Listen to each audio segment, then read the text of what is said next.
Yo yo yo, comment ça va les gens? En cette fin d'année, je souhaiterais clôturer une période que j'ai passée sur YouTube à vraiment parler de choses peu intéressantes au niveau des échelles et des priorités. Par exemple, quand j'ai parlé des gilets jaunes, c'était parce que je parle français et qu'il y avait un événement francophone, et plus précisément en France, qui s'appelait un pseudo-soulèvement populaire, soi-disant, de revendications sociales. Mais c'est pas ce qui fait tourner le monde, les gens. On est d'accord. Ensuite, le sujet vraiment inutile, c'était le Zincoin.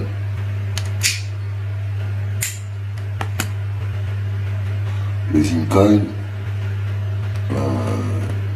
j'ai vraiment dépensé pas mal de temps sur ce sujet qui est absolument nul et à chier, car tout simplement c'est un scam, rien de plus ni de moins. Et en fait, fallait pas trop perdre du temps sur ce que choisissent les gens, car ils sont mal informés en fait. Vous voyez, chacun fait des choix dans la vie, vous vous faites plumer, vous vous faites arnaquer, c'est votre degré de vigilance qui va vous sauver en fin de compte, et pas seulement avec les incons, mais avec un tout tas de choses. Donc ça aussi, c'était de la merde. Ensuite, bien sûr, il y a eu les clashs entre individus, ça c'est vraiment la merde de chez merde. Je pense que c'est... je pense qu'en fait, c'est tout simplement...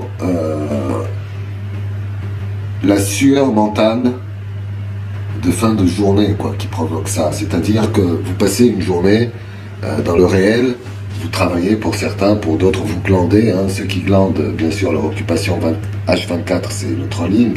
Mais ceux qui bossent ou ceux qui ont des activités ou ceux qui foutent quelque chose, c'est des gens qui, peut-être en fin de journée, pour évacuer tout le négatif, le côté négatif de leur quotidien, vont sur les réseaux sociaux et commencent à clasher et ainsi de suite. Moi je suis plus dans cette catégorie que dans la catégorie d'en faire une profession, comment on va dire, à temps plein. Bien. Bien sûr, j'ai rencontré un tas de personnages, divers et variés. Honnêtement, aucun n'a capté mon attention. C'est-à-dire, je pense pas qu'aujourd'hui, avec ce qu'il a sur les réseaux sociaux, on peut dire qu'un tel puisse sortir du lot ou se différencier ou même apporter de la qualité ou un plus ou même avoir la bonne idée. Il n'y en a aucun. Détrompez-vous si vous pensez qu'un tel est... Moi je pense qu'il y a énormément de fake et de maquillage dans ce monde virtuel. Bien. Donc, pourquoi je fais cette analyse et pourquoi je veux sortir de ce cercle inutile? Tout simplement parce que les choses s'accélèrent, les événements montent en intensité, au niveau mondial je parle, les tensions, la situation par rapport à la pandémie, par rapport aux libertés, au choix, à l'imposition de certaines choses. Je pense que l'homme, honnêtement, n'a pas compris la règle du jeu. Je pense que l'homme est quelqu'un qui pense qu'il a le choix de s'orienter vers certains conforts et de se plaindre quand ceux qui lui ont donné ce même confort veulent lui imposer quelque chose. Moi, quand je regarde la situation, je me dis qu'à la base, nous étions dans des cavernes. On nous a sortis de nos cavernes pour nous offrir des machines à laver, des aspirateurs, des ordinateurs, des téléphones portables. On est allé dans l'espace. Et là, on n'a pas dit non, On a évolué. On nous a habillés, on nous a maquillés pour certains, on a fait évoluer une certaine science pour nous soigner. Là, on disait pas non. Pourquoi ? Parce que dans le cadre de cette évolution, ceux qui nous proposaient ce confort, bien sûr, prenaient le soin de nous garder de préserver notre entité humaine au minimum, hein, c'est-à-dire qu'on restait des humains qui recevaient un confort. Mais ça a duré une centaine d'années ou un peu plus, uniquement pour planter en nous des addictions qui aujourd'hui font que les gens parlent beaucoup, mais les gens pratiquent très peu ce qu'ils disent. Aujourd'hui, les gens qui se plaignent d'un nouvel ordre mondial ou d'un clan oligarque ou satanique qui prend en main l'humanité, en otage l'humanité, c'est les mêmes gens qui vont utiliser la technologie, les outils, les instruments et tout le confort que cette clique a mis à leur disposition. Et ils en sont addicts. Alors aujourd'hui, on est devant un dilemme. Pourquoi ? Parce qu'on est arrivé à la phase où l'évolution pousse à ce que l'on délaisse une partie de notre humanité, de notre aspect humain, pour rentrer de plus en plus dans l'évolution technologique et tout simplement la déshumanisation de l'être humain. Comment ? Tout d'abord en lui faisant accepter que ce qui t'est imposé, tu dois l'accepter, hein, en restreignant les libertés et tout simplement en lui faisant comprendre que le monde a radicalement changé et que ce qui était hier avant la pandémie n'est pas ce qui est demain pendant et après la pandémie, et que l'issue de la pandémie sera forcément un nouveau monde où tu seras soumis, résigné, et tu devras accepter l'évolution de l'humanité, hein, de la pseudo-humanité qui n'en est plus une. Hein. Moi je dis la robotité plutôt, parce que on est bien barré pour devenir tous des robots bientôt. Hein.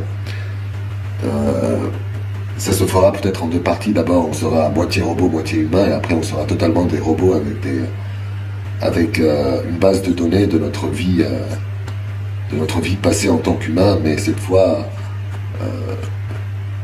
on sera plus des humains, quoi.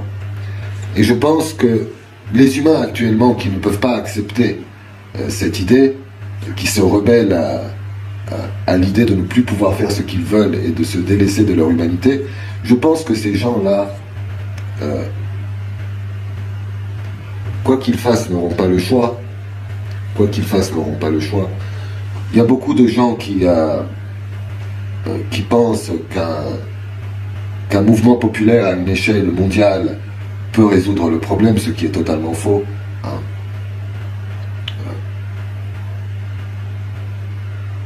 Je pense qu'une période très difficile est en vue, parce que il y aura une bonne quantité de personnes qui n'acceptera pas cette idée, qui n'acceptera pas le fait que dans ce monde, finalement, on est là pour obéir et pour accepter et pour voir comment ça évolue, de quelconque manière que ce soit. Hein. Je dis pas que c'est quelque chose de bien, je dis que c'est quelque chose de factuel. Donc tous les combats là que les gens mènent au nom de la liberté, de la démocratie, et ainsi de suite, tout ça c'est du pipeau. C'est du pipeau à la base, les gens. Tout ça faisait partie du programme d'addiction et du gavage de confort qu'on a mis à votre disposition pour, en fin de compte, vous faire comprendre que, non, les gars, maintenant on passe à la troisième période de l'évolution. Hein. On va vous déshumaniser. Donc vous ne pouvez pas à la fois vous défendre ou défendre des valeurs humaines, alors que dans la finalité, vous ne serez plus des humains, tout simplement. Et en tout cas, pour ceux qui font la tête dure, mais quelle sera cette vie où vous serez quelques humains entourés de robots sans foi ni loi, je dis pas tous, mais où vous saurez que c'est la machine qui domine et que vous êtes un humain qui a voulu et qui a préféré s'isoler du monde. Je sais pas par quelle magie vous pouvez y arriver, hein, même si vous vous plantez dans le trou du cul du monde, dans une forêt amazonienne ou d'Afrique centrale ou indienne ou chinoise, je sais quoi, ça sera quand même des endroits où avec les technologies vous serez retrouvés, vous serez soit ramenés dans un camp de correction, soit vous serez je sais pas moi. Mais de toutes les manières, l'avenir est black. L'avenir est black, l'avenir est chaud, l'avenir est incertain. Je pense qu'il y a à la fois, en ce moment, une surconsommation de tout ce qui est inutile. Hein. Les riches jouent aux riches, les pauvres sont pauvres, et en fait, en fait tout le monde va dans la même direction, avec la même valeur au final. Hein. Aujourd'hui tu peux être un milliardaire, comme tu peux être un rien du tout. L'étape qui arrive est une étape qui va être infligée à tout le monde et de manière sévère. Donc c'est pratiquement une remise de compteur à zéro. Hein. Et c'est pour ça que moi j'aimerais attirer l'attention sur le fait que les moments qu'on est en train de vivre en ce moment-là, de paisibilité un tout petit peu, où on peut être avec nos familles, avec les gens qu'on aime, avec nos enfants, avec nos parents, voilà, c'est des moments sacrés, hein, qui resteront les derniers moments de cette humanité réelle. Hein, c'est-à-dire, c'est les dernières miettes qu'il faut sauver de cette humanité. Et en profiter. Donc quand je vois des gens qui continuent à se taper dessus et qui ne voient rien, mon constat est que justement ces gens-là sont en train de fuir la situation actuelle et en train de se réfugier dans la haine et dans la haine tout simplement, et dans une sorte de... En fait ils pensent qu'en attaquant l'autre ils se protègent mieux, mais en fait c'est une grosse faiblesse qui est due au fait qu'ils n'acceptent pas la situation actuelle, qu'ils ont peur et qu'ils ont finalement décidé de couler sans justement profiter de ces derniers instants humains ou d'humanité qui nous restent. Hein. C'est très compliqué, mais